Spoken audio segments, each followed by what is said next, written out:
aircraft on the tarmac. So if this shutdown continues,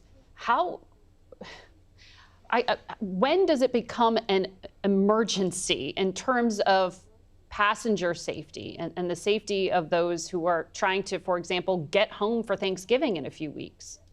Well, does it become a flight emergency, a safety issue? No, we will stop traffic.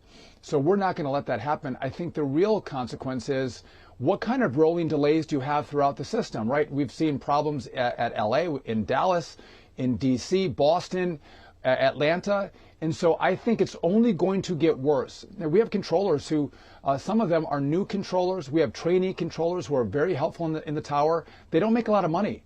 And they're now confronted. They haven't had a paycheck for over a month. They're confronted with a decision. Do I put food on my kid's table? Do I put gas in the car? Do I pay my rent?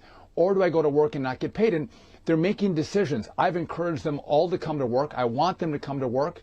But they're making life decisions that they shouldn't have to make. Let's open the government up. Let's pay these people, these young controllers. Margaret, it's really important. I think you've covered this. We don't have the best equipment in our towers and centers for air traffic control. But we have the safest airspace. We have the most efficient airspace because we have the best controllers in the world that work our skies and keep our people safe. They deserve a paycheck. Mm-hmm. Well, given that they are so essential, is there any way the administration can find a pot of money, like seems to be getting found for others, like the military, to pay controllers so they can show up to work? Why isn't the administration able to do that? Yeah. Well, I think that's a great question. So we have done all we can. President Trump has done all he can to minimize the pain of the shutdown on the American people. Again, you remember under Barack Obama's shutdown, he was trying to gate off open-air monuments in Washington, D.C., and was shutting down parks, just walking paths.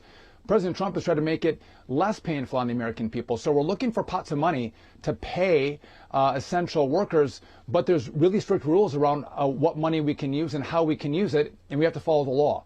And so we were able to fund essential air service to more rural communities. We've kept our academy up and running. Thus far, we don't have a ton of time, a couple more weeks of that funding. But I don't have the resources to do that. And the simple answer is vote to open the government, negotiate your differences. That's fine, that's fair.